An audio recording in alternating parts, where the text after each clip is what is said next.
What's up guys, my name is Ace, and as promised, before Season 3, we got our Ricochet blog post talking about some of the anti-cheat updates and improvements that are coming with Season 3 of Black Ops 6 and Warzone, including a section finally discussing Shadowbans a little bit. So in today's video, we're going to be going through all of these details, and let's just dive right into this with the first section they shared here, which is shutdowns and actions. In this blog, they've confirmed that since the launch of Black Ops 6, they've shut down over 20 cheat makers and dozens of cheat resellers due to legal action that Activision has taken, so they have been sending out cease and desists, and many of these companies have been complying. We've seen a lot of this over the past few weeks as well, and this is great to see that they are actively going after this. However, it looks like they're not catching the big ones when it comes to this, and I believe the issues they run into here is many of these cheat developers are simply located in countries or regions where Activision doesn't have the legal reach to do anything about it. So I really wish they could get all of these shut down, especially some of the bigger ones, but at least this shows that they have been successful in shutting down many of the cheat developers and resellers.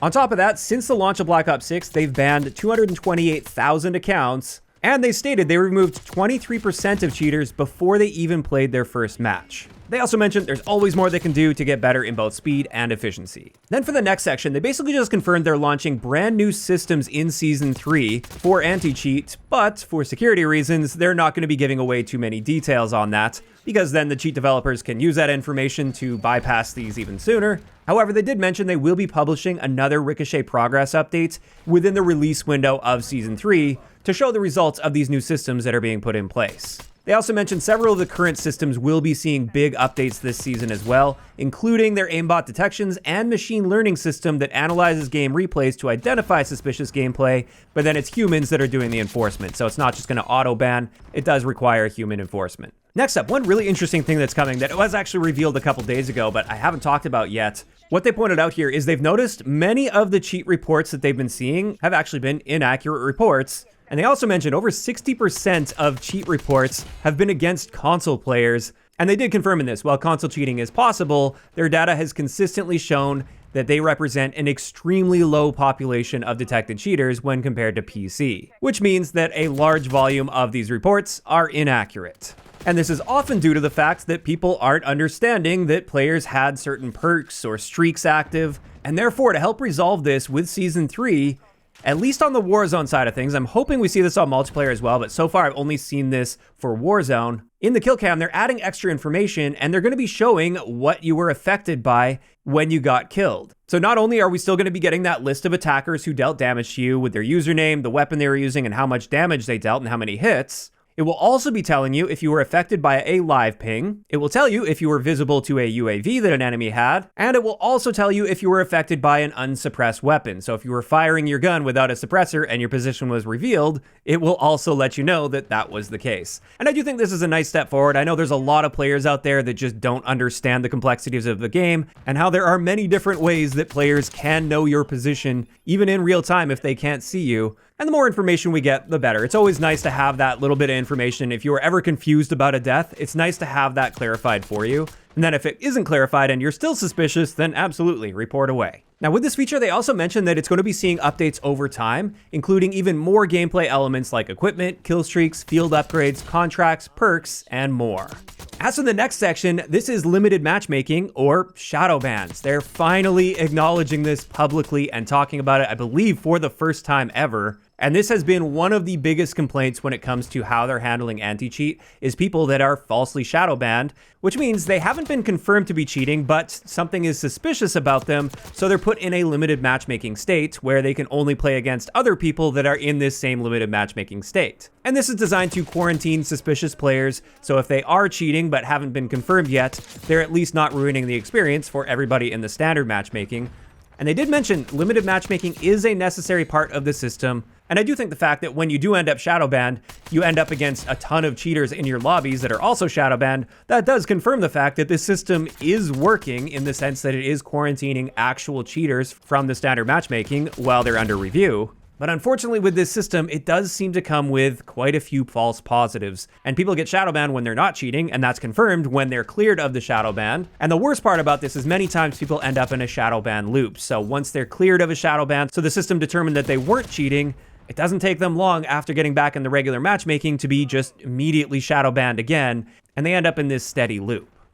Now with this, one thing they confirmed is if you party up with somebody that's in a limited matchmaking state or Shadowbanned, this won't bypass the Shadowban system, so you will end up in those Shadowban lobbies as well, just as long as you're in the party with them. It won't also Shadowban you. So the moment you disconnect from that party and you search for a match without that player, you'll be back in regular matchmaking. And they also mentioned that accounts in limited matchmaking make up less than 0.15% of the entire population. So it is a very small player pool, but we obviously hear from those players when they are falsely shadowbanned because it's understandably very frustrating to end up in that state. Again, especially when you end up in a consistent loop of shadowbans. Now, another thing they mentioned here is there was a major update launched in Season 2 that was designed to speed up the account review process, so it reduced the amount of time it takes for a shadowban to clear if they determine that you're not cheating. Now, based on a lot of comments I've seen on my channel, even recently, this doesn't always appear to be the case. There are some people that have claimed that they've been shadowbanned for many weeks at a time without that being cleared. And if that's the case, that is far too long, but unfortunately I don't have any actual data on this to see if they have actually sped up these times or anything, but at least they're claiming that they have sped up that process. And then one final note on limited matchmaking that they mentioned is if an account is removed from limited matchmaking after an investigation, so deemed to not be cheating, it doesn't mean they can't be examined again for suspicious activity. So this just confirms that you can end up in that shadowban loop.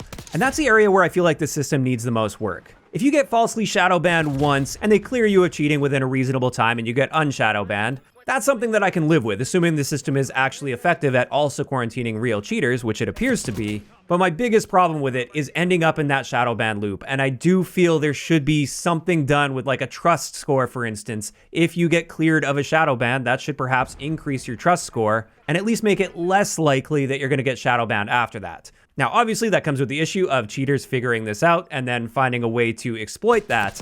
But this system has been a very big frustration for a lot of innocent players out there, and I do feel something does need to change. Now, they did mention this is the start of their communication around this topic, and they will continue to discuss other planned updates in a future blog. So perhaps we will be seeing some improvements here. At the very least, I'm glad they're finally talking about this, because I feel like we've been pushing against this for years now, and time again, they just ignore it entirely. So it's nice to see they're no longer ignoring this, but we'll just have to see what happens with it in the future. In either case, let's move on to the next section, and this is something that I already did share a couple days ago in a blog, but we're going to talk about it again here since it relates to anti-cheat, and this is with ranked play. When a cheater is banned from ranked play, anybody they've recently defeated will now receive an SR refund for those matches they lost, and I think that's an excellent step forward. However, they did also mention if you had a cheater on your team and you got some unearned wins from that, you may also see those wins taken away from you in ranked play. Then after that, they talked about the teaming situation, and this is primarily for Warzone, of course, but they just reiterated intentionally working with opponents to grief other squads and or to boost your account is considered teaming, and it is against their code of conduct, and it is bannable. And just today, they issued a ranked play specific ban wave to all accounts they've detected and verified were teaming during Black Ops 6 and Warzone seasons. Also, they did mention the leaderboard placements and SR of those accounts will be wiped, and anyone detected of teaming will be restricted from playing ranked play in Black Ops 6 and Call of Duty Warzone. So that leads me to believe that these aren't necessarily permanent bans for teaming, and instead they're just temporary bans, but they also lock you out of ranked play. Then after that, they're adding some account linking changes to improve security here. And essentially with this, if you link a new platform to your account, to your Activision account, players will now see an in-game notification when this occurs, and it will lock that new platform out of playing the game until authentication has been completed. And this is to combat the very common situation of accounts being compromised and sold to people that want to cheat with an account that already has everything unlocked and, more importantly, has a trust score built up and perhaps access to ranked play.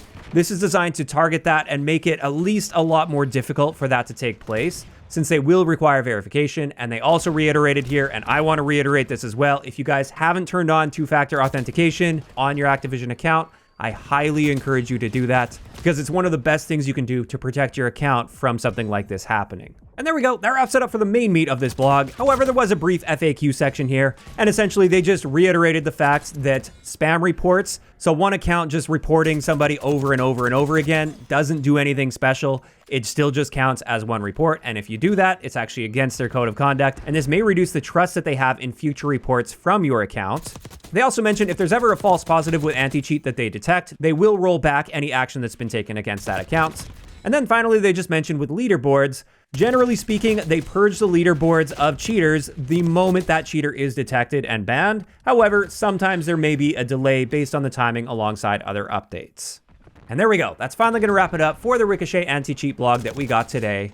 And just like I say every single time we get a Ricochet anti-cheat update or blog, actions speak louder than words. It's nice to see this stuff outlined on paper. I'm glad they finally acknowledged Shadowbans. And some of the things I've outlined here seem really good on paper. At the end of the day, though, only time will tell to see if this is actually effective in reducing the cheating situation. I'm really hoping, as always, that this has a very significant impact on how difficult it is to cheat. Obviously, it's always a cat and mouse game. Eventually, the cheat developers will gain an upper hand on this, but hopefully they can at least significantly mitigate the cheating situation, at least for a decent amount of time after the launch of Season 3. Now, of course, those are just my thoughts, and I'd love to hear what you guys think about all of this in those comments down below. If you enjoyed the video, a like rating is always appreciated, and don't forget to subscribe for more if you haven't already. I'll talk to you guys next time.